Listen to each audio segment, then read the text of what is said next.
In today's video, we're going to talk about the best heart rate zone for you to be in to burn fat. What's going on? It's Pro Physique Coach Ben Berluti here, and today we're talking cardio again. Look, I recently put out a video going over my preferred modality of cardio and some reasons why. I'm going to link that over here for you guys. Check that out after watching this video.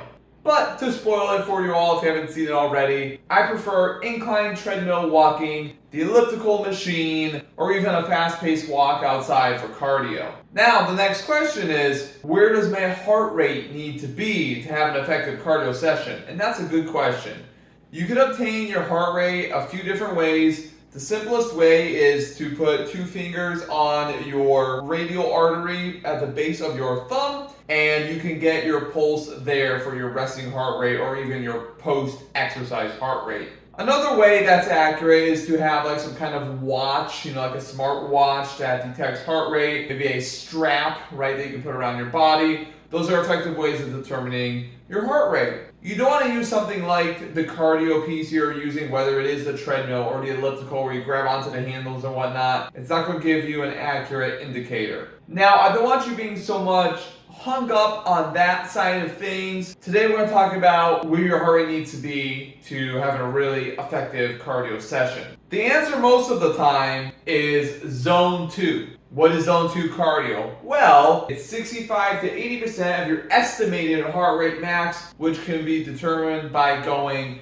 220 minus your age. That's going to give you a good estimation. Now, the pros of this is that it gives you a good starting place. If you're trying to go, okay, I haven't done cardio before, I want to do this in a very structured way. Hey, as a beginner, someone new to cardio, that could be an excellent target for you. So maybe we're going for a walk outside for fast pace for 20 minutes every day, and our heart rate is getting up to that point on average. That's perfect. The major drawback to this is that it's going to be hard to reach 65 to 80% estimated heart rate max range the more cardiovascular trained you are. If you've been a runner for years, or heck, let's say you've been incline treadmill walking at a fast pace for years and years, very consistently, look, it's going to be hard to get up to that 65 to 80% of your heart rate max range. Now, just a quick note, that's a good problem because that means that your cardiovascular health is in a pretty good spot. But what is the solution to this? Look, if I'm in a calorie deficit, right, my goal is to go through a cut, drop body fat, obtain a physique like this,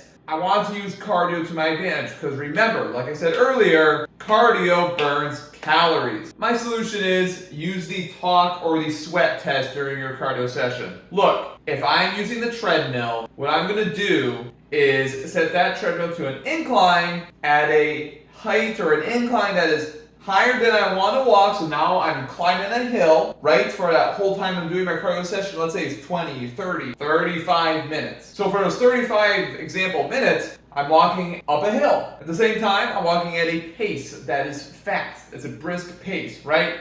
Brisk pace up a hill for 35 minutes. My breathing rate is going to go up. I'm going to work up a sweat. I should be able to hold a conversation with someone next to me if I got a phone call, but I probably should be able to shout or sing. If I'm not working up a sweat and I'm just chilling, I need to crank up the speed on that treadmill or the incline a little bit. If both of these boxes are getting checked with your cardio sessions, then those are fantastic outward bodily signals that you're having an effective and productive cardio session. This makes things less stressful for you. You can go into the gym, do your cardio, push yourself, but not be worried so much on hitting an exact heart rate range or an exact number. Look, I've gotten shredded for bodybuilding shows. I compete actively. I never track my heart rate. I just use these two tests to make sure my cardio is effective because I strictly want to use cardio to burn some calories. Emphasis on some.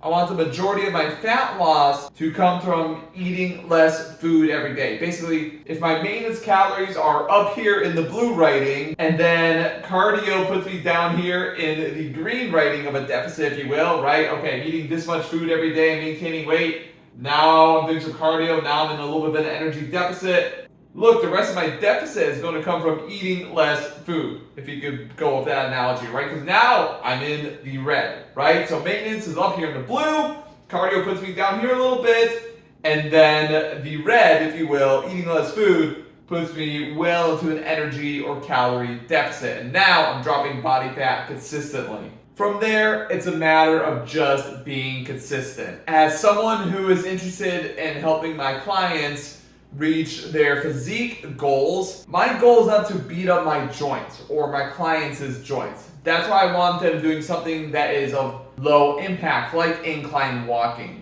the elliptical machine, going for a walk outside, something like that. Yes, if I sprint on the treadmill for my cardio sessions every day, I'm going to burn more calories, but now I'm beating up my joints a little bit. I have some nagging injuries. I'm going to be tired throughout the day more often. Now I'm not going to be able to push myself as hard in the gym lifting weights, and that is where the majority of my physique transformation will occur. So if my weight training session quality diminishes, I'm not going to be able to send the signal to my body to retain and grow muscle in response to my workouts, because now I'm lifting less weight, I'm achieving less repetitions, I don't have the energy to really push myself. That's not good. Use cardio to burn some calories, not overtrain yourself.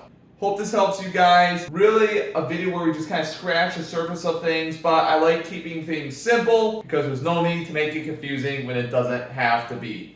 Talk soon.